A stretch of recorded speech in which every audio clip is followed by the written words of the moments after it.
बिस्मिल्लाहिर्रहमानिर्रहीम। आज हम इम्पॉर्टेंट थिंग्स इन फिज़िक्स वो हम आपको बताएंगे कि क्या क्या है। हम कहा करते हैं कि जो एक्सेलरेशन की जो यूनिट है वो मीटर पर सेकंड है, स्क्वायर है, मास की केजी है, और वेलोसिटी के मीटर पर सेकंड है, और फोर्स की न्यूटन है यानी kgm पर सेकंड स्क्वायर। इसी तरह वर्क की न्यूटन मीटर है।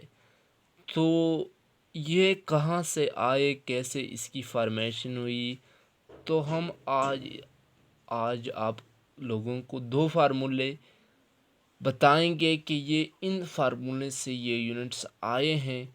तो वो सबसे पहले है न्यूटन की जो सेकंड लॉ है F=ma। तो हम यहाँ पे अगर हम इस फार्मूला को याद करें तो हम एक्सेलरेशन की यूनिट बता सकते हैं, मास की यूनिट भी बता सकते हैं, एफ यानी फोर्स की यूनिट भी बता सकते हैं। वो कैसे, मैं आपको बताता चलूँ। फॉर एग्ज़ाम्पल हम फोर्स की यूनिट बताते हैं कि न्यूटन है या नहीं, यानी kgm पर सेकंड स्क्वायर है या नहीं। तो चलो मैं आपको बताता चलूँ। सबसे पहले हम F=m की हमें पता है कि केजी है। मैं आपको बताऊंगा कि केजी कैसे आया है। सबसे पहले मैं आपको ये फोर्स की यूनिट बताता हूँ। तो हमने पढ़ा है कि फोर्स की जो यूनिट है वो है जो मास की यूनिट है वो है केजी, ठीक है। और जो एक्सेलरेशन की है वो मीटर पर सेकेंड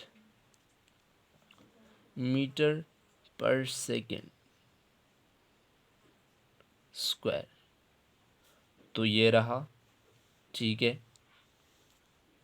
फोर्स यहाँ पे हमने बताया है, ठीक है। kgm पर सेकेंड स्क्वायर किसके बराबर होता है, न्यूटन की। ये बात क्लियर होगी। इसी तरह हम अब एक्सेलरेशन की यूनिट इसी ही फार्मूले से निकालते हैं। कैसे, देखो, F=ma है।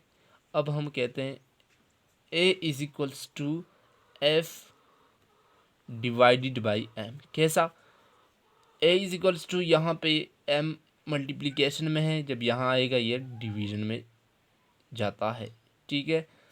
तो हम अब एक्सेलरेशन की यूनिट मालूम करते हैं। हमारे पास है फोर्स की, हमने मालूम की है kgm स्क्वायर, ठीक है, डिवाइडेड बाई मास की हमारे पास है kg, हमें मालूम है। मैं आपको ये भी बताऊंगा कि मास की कैसी आई।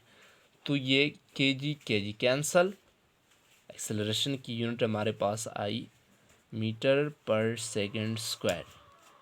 मैं आपको बताता चलूँ, देखो यहाँ पे मैंने पहले ही बताया था, ठीक है। ये दूसरा क्लियर हो गया। अब हम बताते हैं आपके कि मास की जो केजी है ये कैसे आई है। यही F=ma फार्मूले से हम आपको बताते हैं।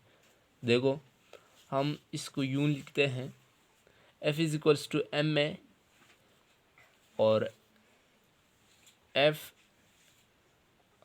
ठीक है। अब m=f की हमारे पास जो यूनिट थी वो थी kgm पर सेकेंड स्क्वायर। एक्सेलरेशन की क्या थी, मीटर पर सेकेंड स्क्वायर। Cancel, m=kg। ये भी क्लियर हो गया, ठीक है, मैंने आपको यहाँ बताया था। इसी तरह हम वर्क की बात करते हैं। वर्क के लिए हम दूसरा फार्मूला इस्तेमाल करते हैं। वो क्या है, work=F d, ठीक है। अब हम यहाँ से वर्क की वर्क की जो यूनिट है वो हम आपको बताते हैं। तो हमारे पास क्या है, एफ़ की जो यूनिट थी वो क्या थी, हमने मालूम की थी kgm divided by S square. Okay, multiplied distance, D यहाँ पे क्या शो करता है, डिस्टेंस, यानी डी डिस्टेंस। ठीक है, डिस्टेंस की क्या है हमने पढ़ा है, मीटर, तो मीटर को डिवाइड करो। ठीक है, सॉरी मल्टीप्लाइड करो, ये ऐसा यूँ ऐसा आएगा। ठीक है, K G M multiply divided by S square multiplied M, तो ये यूँ आएगा, के जी एम। मल्टीप्लिकेशन में क्या हम बेस को एक लेते हैं और पावर को ऐड करना है, 1+1। ठीक है, और डिवाइडेड बाई एस स्क्वायर, तो ये हमारे पास आएगा K G M square divided by S square, तो यूँ हम लिख सकते हैं एन इज एन एम। ठीक है, ओके, ये हमने भी प्रूफ कर दिया वर्ड की जो है थी। ठीक है, अब रही वेलोसिटी। वेलोसिटी की जो फार्मूला है वो हमारे पास है डिस्टेंस डिवाइडेड बाई टाइम। ठीक है, टाइम, तो डिस्टेंस की जो हमारे पास यूनिट है वो एम है और टाइम की सेकंड, तो ये भी प्रूफ हो गई। तो मुझे उम्मीद है कि आप इस लेक्चर से बहुत मुस्तफ़ीद होंगे। तो अगर आपको ये लेक्चर पसंद आई हो तो प्लीज़ इसको लाइक शेयर एंड कमेंट ज़रूर कीजिए और हमारे चैनल को सब्सक्राइब भी कीजिए। अब के लिए खुदा हाफिज़, फिर मिलते हैं अगली वीडियो में।